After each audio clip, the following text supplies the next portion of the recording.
Welcome to the podcast. I'm Morgan, and I'm joined by Josh and Niah. If you missed our short pilot episode, well, come on in. You're in for a fun ride.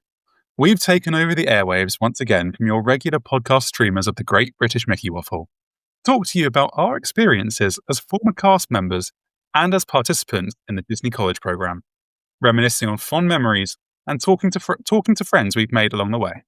Today's episode is going to be all about the journey there, being back in the magic, and our experiences moving into Flamingo Crossings and taking part in traditions. So now we invite you to pull up a chair and join us as we dive in and think back towards the start of our Disney summer. Hello, Josh. Hello, Niah. Good evening, Morgan. How are you guys doing? I said, Hello, nice. Good to see you. We've definitely not had another. Yeah, seems to be a theme. Right. Should we start off with arriving in America? I guess we better, otherwise this will be a 3-hour-long episode if we keep going. I mean, yeah, we could banter for a while. Yeah, we certainly could. So we left for America when? Like early June, wasn't it? I know I flew out there on June the 4th, I think.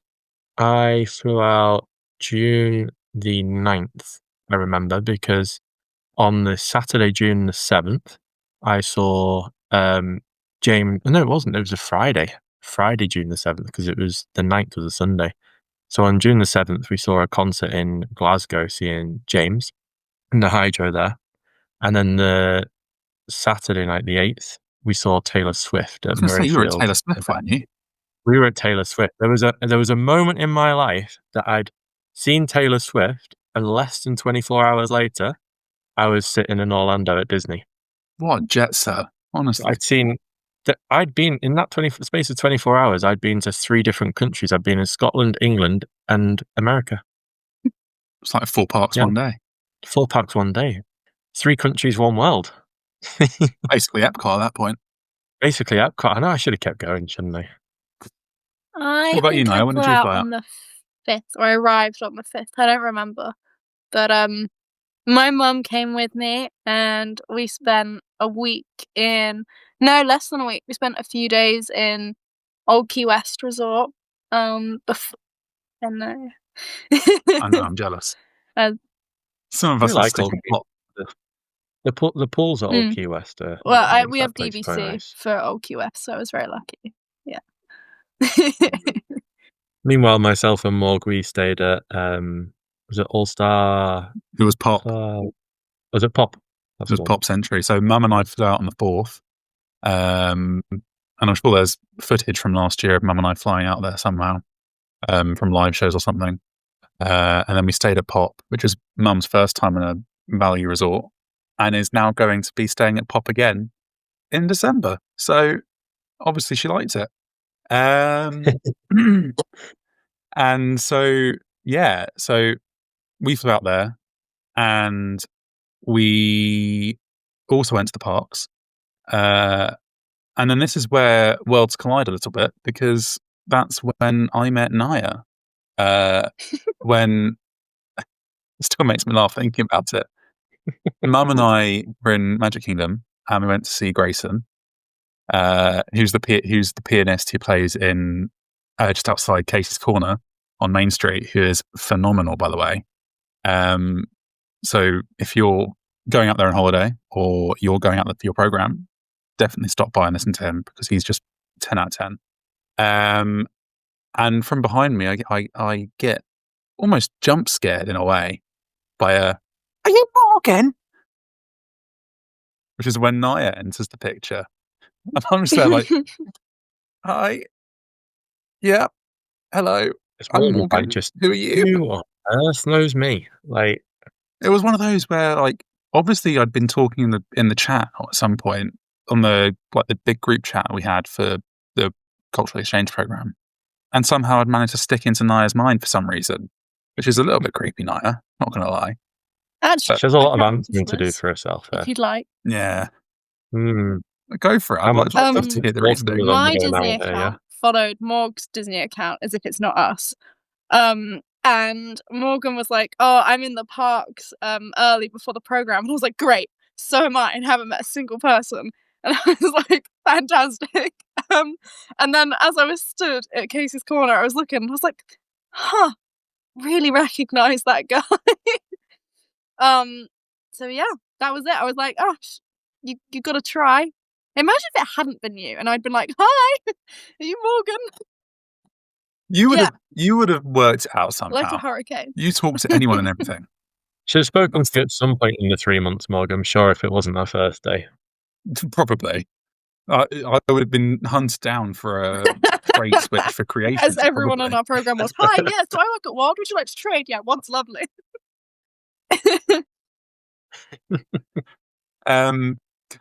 But then the next day, it was a couple of days after that, because we kept in contact after that. Then funnily enough, a couple of days after that, Mum had gone home by that point, and I was on a solo day in Epcot, which was my first solo day in Disney, which was amazing.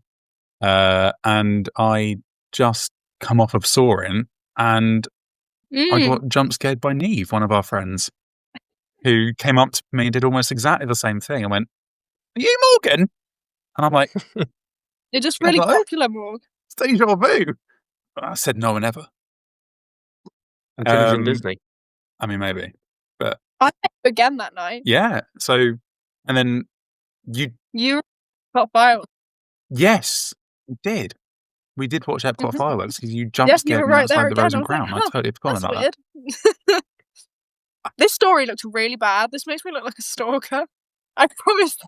This that. Yeah, you just it was meant to follow me be, around guys. at this I point, wasn't Niah. stalking you. You just happened to be there. Meanwhile, I was still in the UK, and Yeah, this is when Morgan. Josh was Taylor Swift. I was keeping in touch with Morg whilst I was at Taylor Swift, and Morg was going, Josh "I'm was having a great shaking it time." off and singing along to Tay-Tay. I was doing all his Morg was favourite going, things. I'm having a wonderful time. And Josh, I've met some lovely people. We're gonna get you introduced in straight away. And I'm like, oh, here we go. Like, I didn't even have to be there, and I'd made friends. So, and I think another important thing to talk about in this first week, sort of before you arrived, Josh, is, and I think you did something similar, Niah, was while we had parents there with us, and this is something important because Josh didn't have his dad or family come out with him; he flew solo. We went to Walmart and got things like bedding and food and cutlery and God knows what else. And that was an experience in itself, with things costing and what they did and understanding what we had to buy and the way like bedding. Did you find that bedding was different when we were out there? Because like the whole duvet situation. Well, I mean, it's not a thick duvet like it is over here, is it? It's a lot. It's like a lot thinner, obviously. sheet. But then the prices, I mean, they're crazy. I was very, very fortunate that your mum was out there to go and source them whilst, you were out there before I went out there. I would not have had the patience to go through everything that you and your mum went through. So I was very, very fortunate. But I'm a psycho. So what was your I experience brought with it, pretty much Niah? all my own stuff. Yeah. Oh my god, do you guys not? Sorry? how many suitcases did you take out though? I think this deserves a discussion though. How many One big suitcases did everybody bring out with them? One small one and a rucksack. How did you fit all your bits in? Vacuum. So That's impressive. I You're think taking packing I tips did off Niah. bring vacuum pillows, pack. but I brought sheets, towels, and blankets, and I vacuum packed everything. And then at the end of the trip, I ditched all that bedding. I donated it to someone else on the program. Shout out to Anna, who's got my blanket. And that spare space that I then had in my case, I just filled up with the stuff I'd bought on the program. So Yeah, fair enough. So, I mean, there was one point where you were trundling along with like huge sacks of like presents and stuff, and storing it in yeah, so nice that's cupboards. a long story about Flamingo, but had it not been for Morgan and Josh, I don't know what I would have done because I had to store all my stuff at their house. But that is such a long story, and if anyone is interested in hearing the long Flamingo move-in story for me, please message me because it's not podcast worthy. But yeah, if I left all my stuff with them, We acquired a load of stuff that we could have made money. that's how much I trusted eBay, is what I'm day hearing. one. I was like, yeah. I yeah. Literally day one, I went to bed on day one, and we had Niah's suitcase, backpacks, pretty much everything she needed to survive for the next couple of weeks. I remember meeting Josh, and I came our through the wardrobes. door only Yeah. carrying this tiny suitcase. And Josh and Morgan were there, and I was like, "Oh, it's Morgan!" And I remember meeting Josh, and I was like, "Cool, you're Josh. Great, we're friends now." And you were like, "Okay." Yeah. So why don't we unpack, literally, the whole moving into Flamingo thing? Not in terms of details, but in terms of sort of what it was like. Because I remember very vividly, Josh and I were in flat 26403, wasn't it? Very 26403. memorable. I'm pretty sure, yeah. And we had to Uber from Pop all the way to Flamingo. And we were sort of pack-muled through the middle of Pop. I don't think anyone had ever seen anything quite like it, because people were on holiday. To say this was the most challenging Uber journey of our lives is an understatement. So Oh, I think yeah. there's some others that could contest it, but yeah, so we what we'd done is basically I'd landed, I arrived at Pop and put the bags. We'd literally just dumped all the stuff in the room, and then we headed down to Disney Springs for the night, and then got back, went straight to bed. I was obviously incredibly jet lagged, and woke up the next morning. We need to be at Flamingo for about 10 o'clock. something before that, actually, I think, because we had Before to that, yeah. Which my time after I'd been traveling from Scotland from 5 a.m. UK time, so that was 12 a.m. America time. So I'd been traveling for over 24 hours in effect. And then not only that, but Josh had to deal with my snoring as well in Pop. And so, to be fair, I was that tired that generally didn't even know. And then the next morning rolls around, and in my head, it's 4 a.m. UK time. Or no, it wasn't even that, 3 a.m. UK time when we woke up. Yeah. And greeted with the fact that I have my suitcase, but then we have, you can imagine what we needed. We had pillows, duvets. Morgan bought kettles. I had a kettle that I'd Sharpied my name onto so no one would steal it. I would also like to have it noted for the podcast. How many suitcases do you have, Morgan?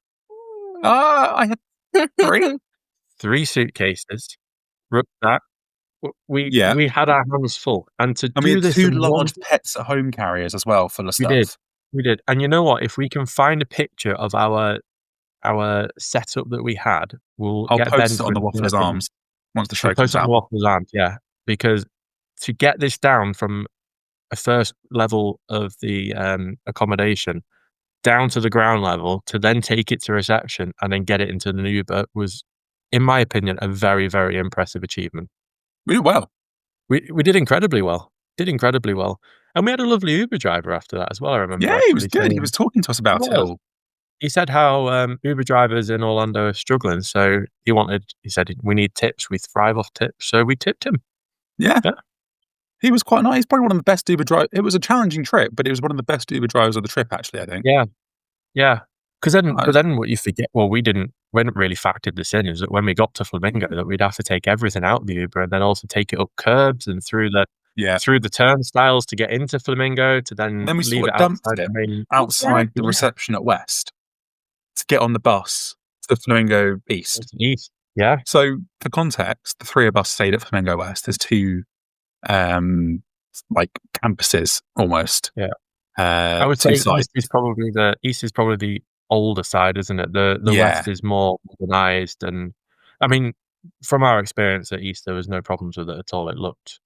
East looked lovely. We didn't really hang out there all the time. I mean, I don't know about you, Niah, but Julia lived at East. What was your opinion on East? Her apartment was the cleanest and tidiest, loveliest. Like, it was great. But like, whether that was a shout out to Julia and her like ability to keep her apartment clean, I don't know. But in terms of like how modern it looked exactly the same as ours, apart from East had like a different setup. So their pool was, I remember their pool always being really busy at East, and there was always more people around because all the reception buildings and people were moving in. Yeah. They're not 2 pools. We had 2 large pools, didn't we? But I seem to remember East had a large pool, and then it was another pool to the side, but it wasn't quite as big as the one. We had 2 basically, I guess, didn't we? Yeah, we did. Yeah, we had Love Island and Cast Room. That's a whole set of stories. That's pretty not podcast appropriate. that'll be week 2 podcast, I think, that will start revealing what they mean. Yeah. But not the I full think there are details. some parts of that we can't share. I think it's PG enough, but no, I think that's a testament though to Flamingo Crossings in itself. I think from our experiences, I think most of because we had friends with different accommodation as well. Any accommodation you stepped inside was pretty much identical, and modern and generally clean. Especially if you had your own place, I think it was fine. Yeah. I'm sure Niah over the next few weeks will have tales from sharing accommodation. I think the two sides are very different, but So Niah, you just to get into it, not deeply, but just to sort of expand on that. Niah, you had a 2x2 flat, which is sort of the middle ranging option. Mine I was believe it bottom. was. I shared a room. Yeah. Was it the bottom one? Okay. yeah, that was fun. So you had We had 2x2. we had middle. We had the middle one. Okay. Yeah, So and Niah, then you had the the top 2x2. one was Yeah, which was I was just the top one had two people to a room, en 2 suite. bathrooms. And then Josh, we had the 4x2, which was 4 individual bedrooms sharing 2 Yeah. bathrooms. And then I believe there was a 4x4 as well. Yeah. I think Which is the accommodation top. wise, it was kind of like luck of the draw. And obviously, I know some people that loved their roommates, had an amazing time with them, Yeah. but then that roommate might have moved out within 3 weeks and they would have had a different roommate. So I feel like yeah, you guys had the same housemates the entire time, and I pretty much had the same housemates the entire time. But yeah, maybe that's a podcast for another day, guys. Yeah. We were incredibly fortunate. I think I'm hoping at some point across our series of podcasts that we can potentially get at least one of our roommates on as a guest. So Henry and Riley were Henry and brilliant. Riley were super. They were brilliant, and they looked after us from day one. And So both Southern boys yeah. with yeah, Southern I manners. was going to do it. They were actually a pleasure to live with because we got to learn their culture, and they got to learn a bit of our culture. And they were so accommodating as well. Like they were literally from the minute we walked in, though, when we moved into the flat, I know a lot of people didn't see their roommates for a few days. These guys made sure that they were sitting in the front room as soon as we walked through that door to introduce themselves, show us what was who's Offer us a his drink. who's offered us drinks. Like literally could not fault them at all. They were No. They were And that honestly the best continued throughout people. the entirety of our stay there as well. Yeah, there's plenty of stories to come with them, and as I say, hopefully we can get them on because So I'm sad I they didn't were get a brilliant. chance to see them when I was out there in April. I met Riley and Henry before I met my own housemate. Yes. That's True. pretty much sums the guys up though, doesn't it? Like that's the people they were. But yeah, we also that week when we had that move in, we also had our welcome to the DCP talk, the Disney sort of like the welcome to Disney where they showed that was it then they showed the really emotional video of you're now working for Disney and here's all the lives you affect, and it was all really cheesy and very Disney. Yeah. Before we really get stuck into what the first week properly entails, I think it is worth mentioning that if you're sitting there in the first week and you're watching these videos and you start to think, like, oh my goodness, like, what have I stepped into? Because it is incredibly cheesy Disney. It's as though you need to drop your life for these people forevermore. You owe your life to these guys. Like, Sell your soul to the mouse. You sell your soul to them out. In effect, that is what they say to you. Yeah. We promise it does get better, and that first day it's very much they sell the company to you, don't they? And it's not so much the theme park side of it and what you're actually doing. You buy into Disney, and it's a business pitch in a way. Very much wouldn't be out of place. I think a lot of it as well is about why you came on the program. So like I know a lot of people that do the culture exchange program that aren't from the UK have ties with their university. So like I know the French program when we were there would get credits for coming on this program, and they were more interested in living in America. And for them, it wasn't really about Disney at all. Like what they were interested in was what living in Florida was going to be like and earning money. And they picked up a lot of the shifts that I didn't want to do. So like they were there to Oh, yeah. work and earn money. Whereas I feel like some other people that come on the program come because they want to spend every single day at the Disney parks. So it depends what your motivation is. Program is how you're going to feel as well. So, so on that, there are a couple of French people at Creations, Axel and Darouk, who were absolute mad lads About these. and would pick up any and every shift they can. And you can do that as like a college program part-timer. You can there'll be shift exchanges and you can pick up, as long as it's something you're trained to do, you can pick up these shifts. But we'll get into that at a later point. But they picked up, and it's just a memory for me, so I'm going into it. But they picked up so many shifts. Axel picked up one in the outlet stores in Florida Mall, which we weren't even meant to do. But I don't know how he did it. And he came into the... I just remember you coming back like to the flat one night, and you were like, "Oh my god! Like this guy's took a shift up at the Florida Mall. Like, that sounds so cool." I'm like, "Mate, like, are you sure you're allowed to do it?" No, you're not. No. Because the next week we were that invested when he was going to go and do his shift at the Florida Mall. Like, so he came into work. He said, "Oh, I picked up a shift," and it said liquidation on it, and we're like, "That's the Florida Mall. That's the outlet store where they send all the old stuff at a good discount." Yeah. But the worst bit for him was though that then, because the bus obviously doesn't go that far, he then had to source like travel to go, like someone to drive him there. Minutes in the wrong direction. Yeah. Oh yeah, that was funny. Darouk managed to pick up like 3 shifts in 3 different parks in one day. I don't know how he did it, but I think that it's worth mentioning. I think that we learned from this meeting that we had when we arrived, and I remember we all had like a set time that we'd go in and we'd log into dorms. We'll get onto that too, because that was the bane of my life for 3 months. But we had to wait on the AstroTurf, which I mean was what 35, 36 degrees, and this AstroTurf was baking. Yeah, and there was no shade at all. They did have no shade at all. We were literally standing on this AstroTurf in the bright sunshine for probably a good half an hour, 45 minutes was it? It was yeah. You could pay $8 for a smoothie from the smoothie truck. I was about to say more. This is where I was going with this. On to what my actual point is the fact I had some of the greatest donuts of my life standing on that AstroTurf. I did. But I think about this probably genuinely on like a weekly basis, right? When I think now to the fact that it was like, it was 11 months ago and stuff, and I think about my first day that I had there, like first full day. I think about them donuts every time. I'm like, oh. Anyway, my main point though is that we went into this meeting and they went around asking, you know, to the people like, why are you here? Like, what's your purpose? And for a lot of us, it was very much a lifelong ambition.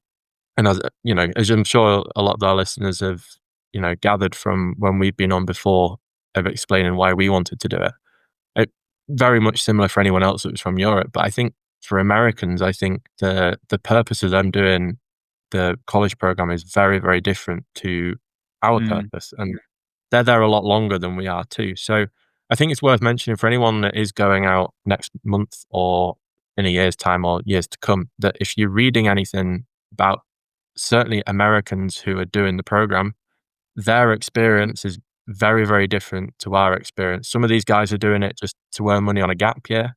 Some of these guys are doing it college credits. They actually don't want, like, especially the people who are doing it for college credits, they actually don't want to be there, and their colleges sent them to go and do it. And so there is definitely a definitive difference between, you know, we want to do it because it's what we've dreamed about doing for years and years. These guys are doing it because they have to.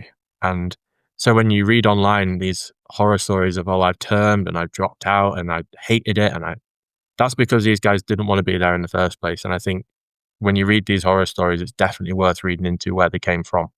Take it all with a pinch of salt, really, because it's also a matter of circumstance as well. They could have been terminated because they did something wrong, but they're just not saying something. So take every day as it comes and enjoy it for what it is, really. Because at the end of the day, if you're going up there next month, for instance, and you're doing the CEP, you're there for 3 months, and you might as well enjoy it where you can. And certainly after the first week, as we'll get into, is that after that first week, each person's program becomes very individual, and each person's experience becomes very different to one another's. That first week, everybody Absolutely. has the same first week. So if you have a gripe, it's likely somebody else will have a gripe, and then everybody has a gripe with the same thing. And You it'll get all be on the beyond that. group chat as well, so you get all of Oh, it in one place, and everyone is asking questions in the group chat. It's all the same question, like 3 times a day. I'm intrigued to know anybody listening to this who's going out. It will actually be in less than a month now. It is less than a Anybody who's month going now, out in yeah. less than a month. So we're on the 2025 Disney College program from the United Kingdom. Have you had a group chat? And has it been as intense as our group chat was? Because our group chat was literally pinging every 30 seconds of every day leading up to it, asking the same questions 5 times a day, with the same people replying, saying basically everybody had done everything wrong and we weren't going to be allowed to go. And yeah, I'd be very intrigued to know if it's been the same experience this year. And if you're on our group chat and you're listening to this, hello, 1. And 2, was your experience also the same as ours, going, "This is crazy and mad"? Just Yeah. because. And then to parents who are listening to this as well, trying to get an idea, and their children are going to be doing the TCP, these group chats, well, yes, they're chaotic. They're also really good because you do get people on there who will have the right information. And it's just a matter of filtering it out and sifting Had through me it and all. Morgan not all been on the group chat, that wouldn't have Pardon? happened, maybe. No, I know. Because I Yeah. wouldn't say we weren't main contributors, but we were the people that would like just ping a question in every now and again. And Or you know I'll what? put an answer in at some point. There were times where it would come through a lot, but at the same time, if you needed an answer, those group I think chats. building on what you were saying Yeah. earlier about Josh, about like people's having a different experience of the program. I think the American experience, what departments they end up working in, is very different from what the culture exchange people do. So the culture exchange people that go out Yeah. for 3 months, we're limited to certain areas. So like we can only work in merch, we can only work in food and beverage. And it's because those are the areas that you can get Mhm. trained in quickly. I was trained in 5 days. In 5 days I was trained on that shop floor. Whereas like Yeah. the Same American here, college program, they can do transportation, which is like doing the monorails, the Skyliner. They can do entertainment. They can do a lot more like different roles than what we can do. And I think doing some of those roles are probably more challenging than, not that I'm saying the things that we didn't do weren't difficult at times. It's like they were doing those roles every single day in an Josh entire had a year. breeze. So they have a very different experience from doing. Maybe he thought I was American. Maybe that's why Yeah. I got the role I did. I give Josh Josh had a hard one. I don't know how you coped, but I feel Scarborough, America, same thing, really. Oh, um hang on. imagine We've got plenty of weeks to discuss imagine if OGB. you'd done that for a Plenty year, of Josh. weeks. Yeah, there would. I don't think See, Sky Bus is there anymore. but this is where, right? So before I went out and I was reading these things from American college program students, and I was like, why would you ever turn from working at Disney? Like, why would you do it? And as much as now we've had time to reflect, and now we've had time to really absorb what we did, we can now look back on it and go, yeah, that was a good summer, and you know what, we could do it again. Like, but at the time, I remember leaving Morgan. I mean, we left Niah on the 15th of August. Yeah. And I remember Niah was very much like, Mhm. I could go home. Like, I'm all right with that. I remember leaving Morg a week later, and Morg was like, get me home. I can't wait to go home. I don't want to come back to a Disney park ever again. Not ever again, for a short period of time. It definitely wasn't within the time frame of a year. But I think what we learn from this is the fact that we take that step back and we reflect upon and actually realize what we went through, and you start to think, actually, it wasn't that bad. And yeah, and we'll touch on it in weeks to come, but I think I can understand where the college students come from, because we were so ready to leave at the end of them. Well, we were content with our program at the end of them 3 Yeah. months. And if you're a college program student from America and you maybe have another 3 months on top of that, you might have another 9 months on top of that. And certainly if you're from northern states of America, where to get home can take the same amount of time as it takes for us to go home, so it's not easy for them to get home, that actually after 3 months, they might be quite happy with their time there, and they might be ready to go home. But because their period lasts longer, they don't get the option of 3 months. That maybe that is them quite content. But Yeah, I did end up having a respect for that in the end, because that was before going out there. I really did wonder why anyone would want to term, but by the end of it, I could understand how that people could get that way. definitely. Right.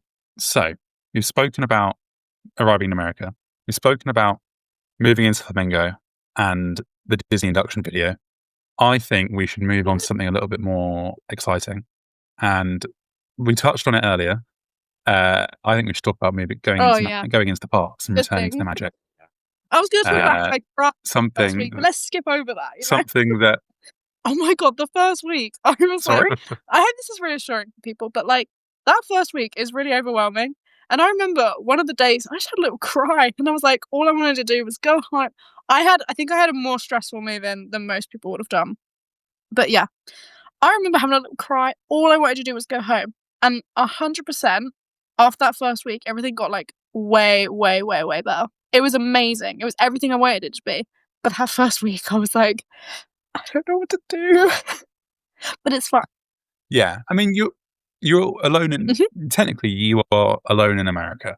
So Yeah. I've either done 1, 2, 3 years at university by that point, and you will have some experience living alone.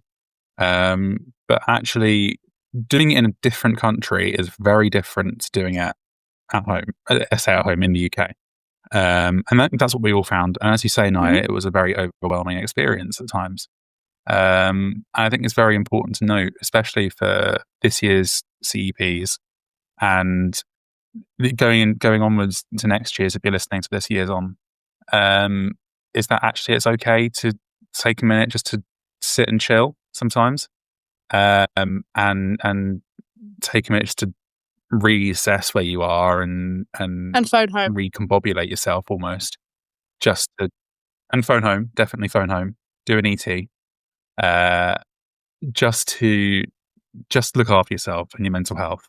And that's probably one of the best reasons to go into the parks as well, because I was going to say, Mug, because I'm just looking on my memories here, and we talk about going back into the parks, and I I seem to in my head, right. I arrived on the 9th, and we had our Disney day we had our induction day on the 10th, yeah, and when I look back, I didn't realize this is the day I entered the parks for the first time. Because in my head, I was like, oh, it took ages to then get in the parks, because we had a 3-day complimentary ticket to use between the 10th basically until we received our Infinity Pass basically, which I think was about a week and a half after I think traditions, if I remember rightly, something like that. something like that. So I, from what I remember, I thought that I had to wait a long time before I went to the parks. Turns out that it was only the 11th of June, the next day after, that I was in Epcot. And myself and Morg, and the first ride that we rode, Morg, do you Yeah, remember? I do remember because it became Soaring. quite an iconic ride for us. It was Soaring. It And we was. went row 1, right in the middle. And then right after it, we went on Living with the Land. And from this moment, and I think this deserves a document across our 12-week podcast series. We've It got was the first photos, I'm episode. sure. We do. And I've got the first photo here. So here, and Ah, insert Ben. We got our first banana picture, and the boat went past the banana section, and we were like, "Cool." Now, Living with the Land took a whole new lease of life over for us, because it was great, wasn't it? never in our life, ever again, will we get the opportunity to go into Epcot every day if we wanted to. I mean, And I went every day. for 3 whole months. For 3 whole months, we got to do that. And I would say at least 2 or 3 times a week for 3 whole months, we went on Living with the Land, and we got to track the progress of the land. So And the we went bananas. past bananas. We went past the bananas, and we took a picture every time we went past, and yeah, we have it documented. So that picture we've just shown there, they were at basically a minute stage. They hadn't even really started progressing into bananas. So stay I tuned to episode 11 to see, or 12, see what they're I think like by I the think end of it. think we were on it for more than that. I think we stayed for an extra week and did a final banana update then as well. We can do it. So I was there for a week longer than you were. So You were. could do up until Josh week and his 14. own bananas for week Yeah. 14. But So stay tuned. that's an image, isn't it? Oh, Christ. But then we also experienced, so obviously for me, these experiences are going to be incredibly different because I hadn't been out to Orlando for 5 years prior to this. So you were last there in 2019, weren't you? Yeah, a lot of things were new to me. So I think one of the go on.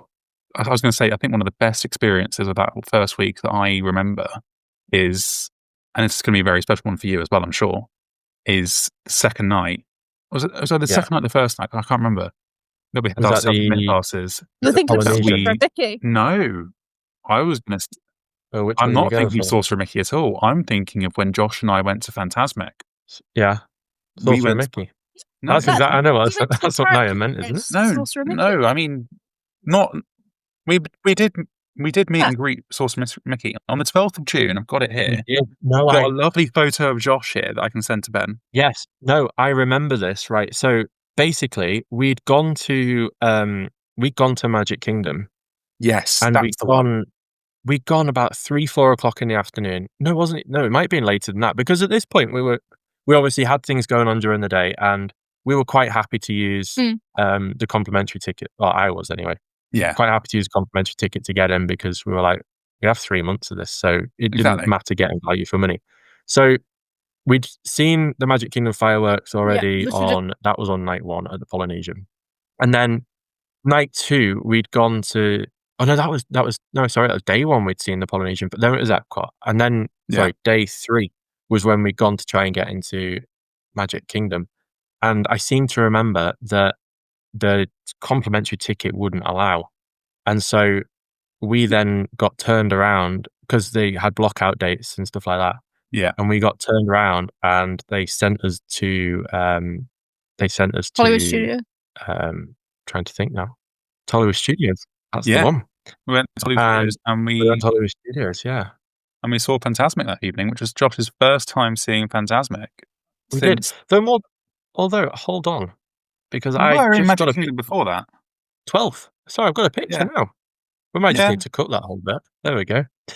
I've got a photo of you, Big Al. We were. No, we do. I'm sorry, I forgot about that. We were. So no, that must have been one of the rare days that weren't blocked out because I remember from this day we were stood in Tomorrowland and we did a live show in the afternoon and we went round. Yeah. I wasn't with you that day. What's that? No. No, you weren't. No, you weren't with us that day. No, me and Morg were stood in Tomorrowland, and I think we told you to tune in, and we did a live show from the People Mover. Yeah, because there was a really scary sound that shocked me, and there's a screenshot somewhere of my face. And then that night, so then as we'd watched the fireworks, I got it now, right? So from the previous night, we'd watched the fireworks, and so then because we'd done that already, we then park hopped mid-afternoon. Yeah, it was. Well, it wasn't even mid-afternoon. We went over to we were in Hollywood Studios at 6:53 p.m. We went and did. And this is a core memory for me. This is because the first thing we did, we got to the top of Hollywood Boulevard, and we went and did Mickey and Minnie's Runaway Railway. We did, and that was my first time, and I had no idea what was happening. And Morg just stood there with a big smirk on his face because he just knew. He knew how much I was going to end up loving this ride, and we'll get on to this ride. Josh nagged me to tell him about it, and I'm like, no, you'll find out on your own. Yeah, and I'm very glad. We'll get on to how I feel about this ride in further podcasts, but I was blown away as a great movie ride fan. Yeah, to then have this replaced, I was in awe at the time, and then I've got the pictures after that. We went to Phantasmic and. Funnily enough, the first picture I took at that Phantasmic was only when the boat came round. I think I was just sat in awe that whole time. You were, because I've got recordings of people watching it. Again, it's probably one for a future show, but Phantasmic to me, one of my favourite is everything. Is watching Josh watch Phantasmic. It's great. If you ever have the opportunity to be in the parks with Josh watching Phantasmic, just watch his face, because the smile and the light in the eyes is just Disney. It's just, you know what? And I remember sitting there on that night because obviously it was still early in the experience, and but you have that. I had that feeling where you're moving, you're away from home, you're in a different country, and you're really just finding your feet. And obviously, it was great to be back in the parks, and it was an experience I'll never ever forget. Is being back in the parks again for the first time after everything that had happened 5 years previous, and for the last 5 years previous, and then to get back into the parks and experience, just to experience Phantasmic was just really was Yeah. it was a journey. Like it was just like that really did just bring it home, and it was like this is what I'm here for, and this is why I'm here, And as we'll get, as I say, we'll get onto it in future podcasts, I'm sure, because it ended up becoming something that kept me going, Um, yeah, yeah. Words actually just lose when I try and describe it. It's yeah. So turning tracks a little bit and touching base on something that you mentioned a minute ago. Something I think is useful for new college program attendees to know about actually is the self-admit passes and the working self-admit passes. If I'm going to liken them to anything, they almost work like a Florida resident annual pass. Yeah. In that you have to make sure you're booking your park days, and you will have to succumb to blackout dates as well. So we, as cast members, we went about 2 months with no Magic Kingdom because it was blocked out to us. We were unfortunate in the sense that Tiana's opened, what was it, towards the beginning of July. So it was blocked out for June because that's when the America holidays start, and then July is when it starts to open back up again. But Tiana's had opened, but then we kind of figured it out at the beginning of July that Tiana's wasn't as popular as I think they expected it to be, and so we kind of figured it out that we might be allowed in. And then it got to a point where after 2 p.m., if we could get onto the site quick enough to book a reservation, we could then get into Magic Kingdom.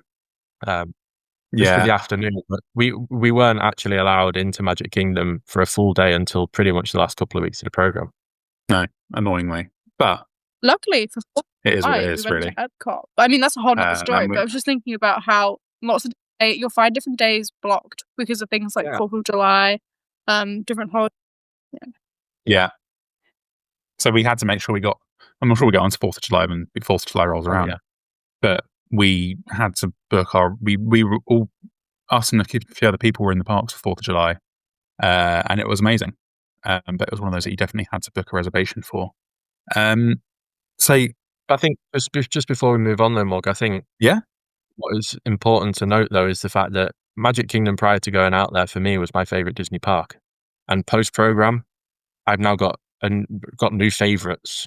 I mean, the amount of love and respect I gained for Hollywood Studios and for Epcot in themselves, I think they both went massively up in my estimations because we spent so much time there, and we got to know the parks in a completely different way, and we got to know them as not just theme parks, but as a place to go and just chill. Definitely. Where we never had that relationship with Magic Kingdom as such. So, I think it was a blessing in a way. I was gonna say, I think experiencing the parks as a cast member is very different to experiencing it just as a visitor, and that's not something I really thought about. Oh, you anticipated my next question. And Niah actually hasn't looked at my document, but this is quite impressive. I should. Go on, Niah. Yeah, go on, you know it clearly. I was going to expand. It's not something until I figured out until later on.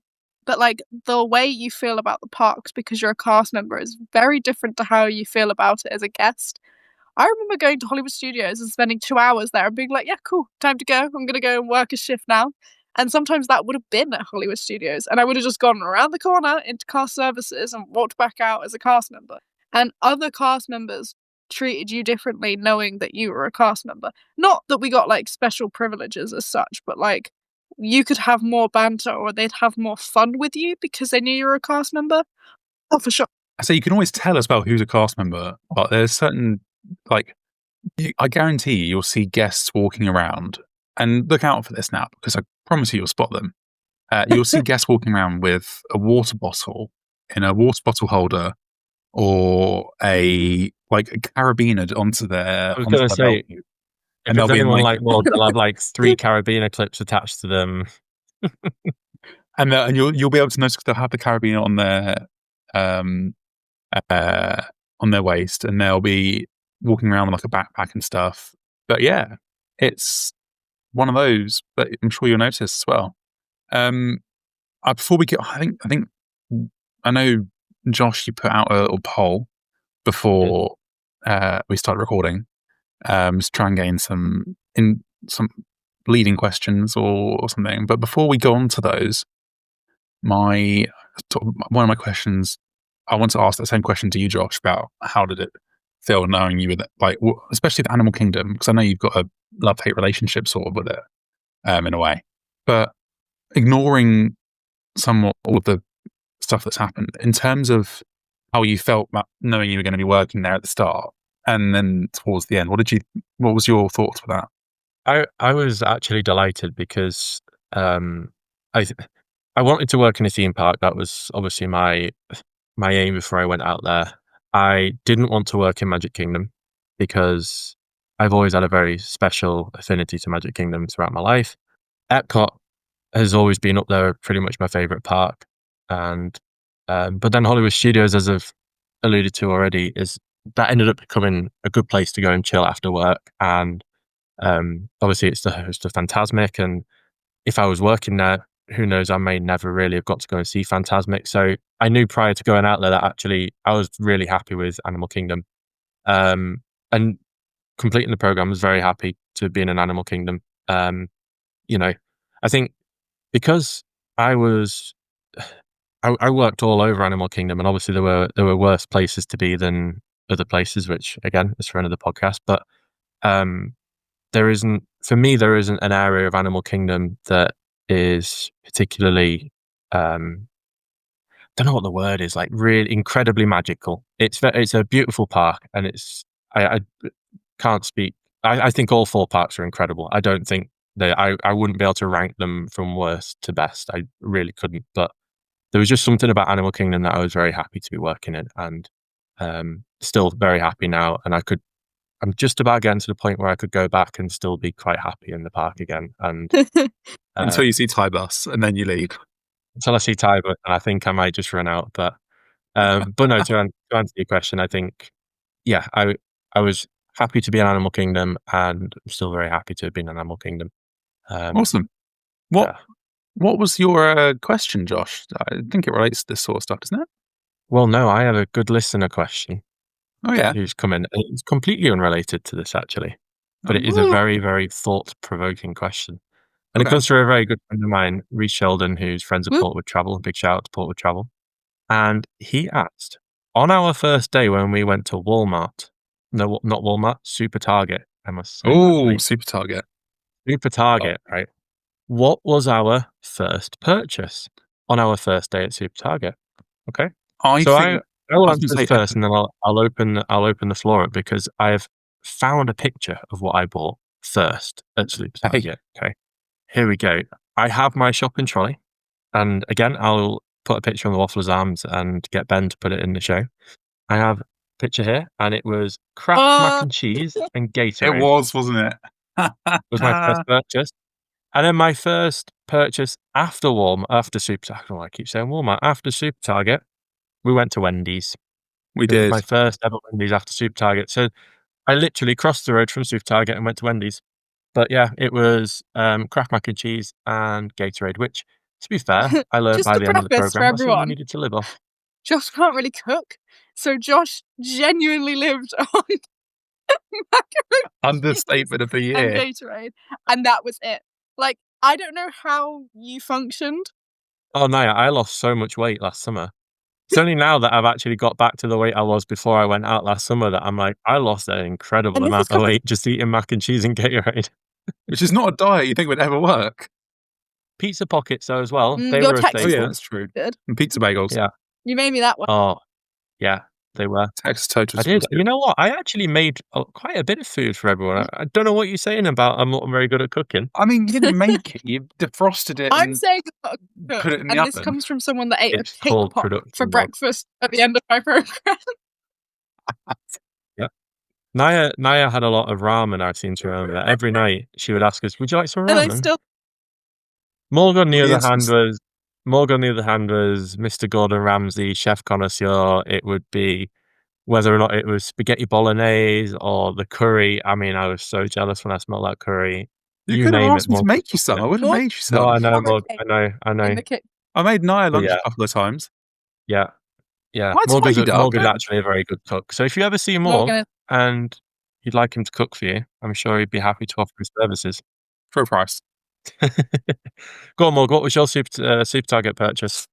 Oh, I had a look through my memories as you were talking just to try and. It sounds very meta, doesn't it? I have to look through my memories. I had a look through my photo albums to try and figure it out. And honestly, I don't remember what my first Super Target purchase was. But I remember Walmart, the first trip to Walmart, just you and I, Josh, almost broke Traumatic me experience for to the everybody. Yeah. point where I think I had borderline 3 mental breakdowns on the phone to my girlfriend, who, and bless her, Riley was at work the next day, and she had it was like 3 a.m. for her, and she's got me on the phone almost in tears, crying about the fact that cheese is a different color and it's got full of Yeah. additives and preservatives. It was My memory from that, Morg, was that you took a left as we went in and went straight to the non-food section. I took a right and went straight for the food and was just going to get everything I need. I'd walked the whole shop and I was like, I mean, it's a good hour and a half later. I was like, I can't see Morg. And then anyway, so started looking for him, found him in the cheese section having a meltdown. And I was like, oh, like, are you okay? And I look in his basket and there's barely anything in there apart from like a magazine. I think he had a plant in there. oh, And yeah. like you look at the cheese. And then it was only when we got home and we actually started. Morgan spent like an incredible amount in I can Walmart. tell you Like, exactly what I spent. Right, I spent $180 yeah, and and 45 cents. all I saw in Morg's trolley was like a couple of food items, a plant, like a magazine. Whereas me, I had like 6 carrier bags full of stuff, and I'd spent like $50. And Morgan asked me like, "How much you spent?" And I was like, 50. And he was like looking at the like double the amount of bags that I had, and it was like, "How on earth have you done that?" But I remember when we got back, we realized one of the culprits was the magazine that you bought, which was like, $12. yeah, something daft like that, wasn't it? Yeah. Pudding, Go on, honestly. Night. Anyway, have you I've got a got super 2 target pillows purchase and that you bought true to first? form, packet around.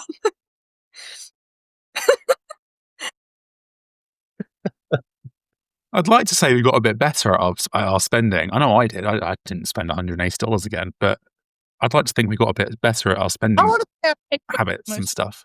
We We did, only went to and Walmart very it was a occasionally. journey. It really was a journey. So our main supermarket was the Target across the road from us, apart from the one instance where Nice Clothes Out Brown Josh took us to Publix, and We we did, managed to and get things like Robinson squash and we did, and all that amazing stuff. we got Robinson squash. We also got some Oh, Chick-fil-A I sauce, love which was Yes, gorgeous. We also I have some had. in my cupboard We now. also bought the. I've got some as well. We got donuts. Yeah, Because the glazed donuts from Publix are just I incredible. didn't see any Anyway, ones out there. We do digress because I do have one more listener question, All right. and it came from someone a couple of days ago actually, who's got a daughter who's actually traveling out next month. So Oh, have fun. they had asked me whether or not you work by yourself on the ODV cart, or and this can stretch to any form of food, beverage, or merchandise, whether or not you work by yourself. And from my experience at ODV, um, I worked probably by myself about 75% of the time. And then the other 25%, you worked with someone. If you were serving ice cream or drinks, you worked by yourself and you closed the cart by yourself, pushed it in, etc. You had a stocker come and help you, take away your heavy stuff. Um, and then the other 25% of the time, I tie bus in my instance, and Track Snacks, which was near to Everest. They were closed with a couple of people. So yeah, ODV can sometimes be a bit of a lonely position, but other times you can actually have a nice bit of fun with your mates. But I know from their instance, they're going to go and work in Magic Kingdom. So their experience may be very different because they may get to operate the cheeseburger spring roll cart, or they may get to do, might even have the opportunity to do the beignets even. So I'm it's assuming all, they I think part of ODV, it's important to remember that it's all different management for different parks as well. absolutely. So one experience in one park might be a completely different experience in a different one. It's all different management team with different people, and it's always constantly changing. I know when I was out there in April, there was different management members and creations already, and it'd only been 10 months. Like things change quite quickly, and you adapt. The likelihood of it changing whilst you're out there as well is very likely. I had a couple of different leaders and the coordinators and stuff that changed while I was out there. So for everybody, it'll be different. But just, I know I didn't do food and beverage, but I did, because I'd worked at Creations and Club Cool. I had some experience in making ice creams and floats and that sort of thing. Oftentimes, making those, I was on my own, but not with, and like cleaning it down, I was on my own. But there's always people around. Like you'll see customers walking through the parks and stuff, and you can always say a quick hello, and people will come over, and you'll always have the guests that talk to you or talk at you, depending on the mood they're in. Because I picked up in so many different places. Obviously, merch is 90%. You're going to be working in a team in a like conventional shop. But like when I worked in Tomorrowland, for example, they have 2 outdoor carts on rotation. So if you pick up a shift at Tomorrowland, it might be that you work in the shop for an hour and then you get bumped to one of the outside carts and you'd be working outside for an hour or 2 hours and you'd be by yourself. And that was kind of a strange experience as a merch cast member because I was so used to having people on hand to help me out. So it can happen in whatever role you end up in. It's not like, oh, because you do food and bev, you're going to be working on your own and that's the only kind of I want to say industry, but that's not the right word. That's the only like area where you'll be by yourself. But like you could be in attractions and they could ask you to operate by yourself. It can still happen. Yeah. It's scary, but you get used to it, and you'll adapt, and you'll be fine.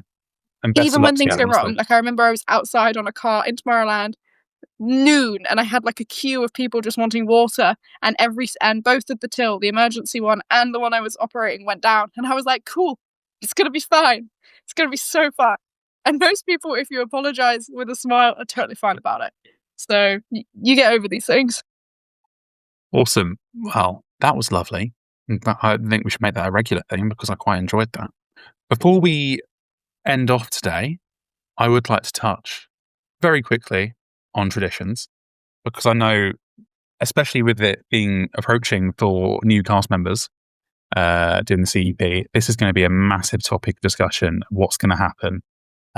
What to expect? And I am going to say we're not going to tell you anything about what to expect. I was going to say spoiler alert. We're not telling you anything.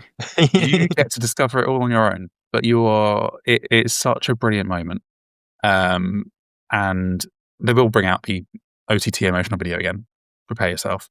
Yeah. Probably it's like on a loop. You have to watch the same video but in a different form about 5 or 6 times for tradition. Like it. And Josh Tomorrow's there sometimes.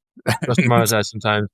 They also scare the life out of everybody in talking about what was it? I remember Niah was in tears one night because they talked about like what to do in case there was like a gun or and fires, like, violent procedures, fires, everything. Like they really do lay it on thick. But actually, traditions is such a great day, and just going obviously. We're not going to spoil too much, but I was going to say you do get your name tag, so we can tell you that you do get your name tag at traditions. There you go. You will get the name tag, which is a what else do we all get? We get a pair. We all get. Oh, look at this! The coordination. We didn't plan this, by the way. You're going to have to watch if there's a video format of this going out, you're going to have to watch this because it's going to sound pretty ridiculous. For those who are listening, we're now wearing a pair of ears with Disney programs on them. I will touch on this because this is the number one question that was in the group chat that I have been asked since I've left the program. Someone asked me the other day is, what do you wear for traditions? So I can talk about it from a woman's point of view and the boys can cover what they wore. I wore a dress. What are you on about? I wore what I'm You start, currently Niah. wearing, You go for it. which I won't do a fashion show, but basically I'm wearing like a cap sleeve polo shirt. It's kind of smart casual-ish, and a pair of like linen trousers, and I wore ballet flats because I wouldn't recommend high heels. And if you are going to do high heels, like a little small one. Other girls wore dresses, but everything was kind of knee length. And if they did have their shoulders exposed or it was strapless or anything like that, they had to wear cardigans or just something to sort of cover the top half. And that's it. Those were like pretty basic. But like the one thing in the group chat was, what are we going to wear? Definitely. Mhm. Yeah, definitely keep it business casual is what I'm going to say. You don't need to go in full suits, I know, or anything. But similar to what you wore for your interview at Hammersmith or wherever you had your interview, business casual, smart but not overly. Something breathable because it does get hot. Also, make sure you're not wearing trackies and a tank top. I was going to say a major thing, because they don't really tell you before you go, but a major thing to remember is that boys have to wear trousers. Yes. Those that wear shorts, they were pulled to one side and given a bit of a ticking off. I think had there been more of a fuss made about it, which there has been in previous years, we were told, you could have already had a strike against your name on your permanent record. So yeah, definitely go in trousers. I wore suit trousers and just a linen shirt. 100%. As I say, smart casual. Yeah, I wore a pair of linen trousers. Yeah, I was in a pair of linen trousers and a nice pink shirt. So yeah, something that you're happy and feel comfortable in, but it's also quite smart. I think that's a really good thing Niah actually mentioned, because that's quite important. Awesome. Well then, I think that brings us to the end of our little joyride through the first week and a bit of our experience. So thank you so much for joining us on this whirlwind spin around our first week living and arriving in America for our Disney Cultural Exchange program. As we're here wearing our ears now, and as you can probably tell, a lot happened in this first week and a half or so, and we've tried to cover everything. However, this was such an amazing start to our Disney summer, and we knew things would just keep getting better from there. We have so many more experiences to share from our time on the DCP, and with tips and tricks, do's and do nots, and things we definitely feel you shouldn't miss. If you do want to keep following along with us, which we'd very much appreciate, please do follow the Great British Mickey Waffle on social media, Instagram and Facebook and other like, and subscribe on YouTube, as well as tuning in to wherever you get your podcasts to stay up to date with us and the main GBMW crew. That's all from us.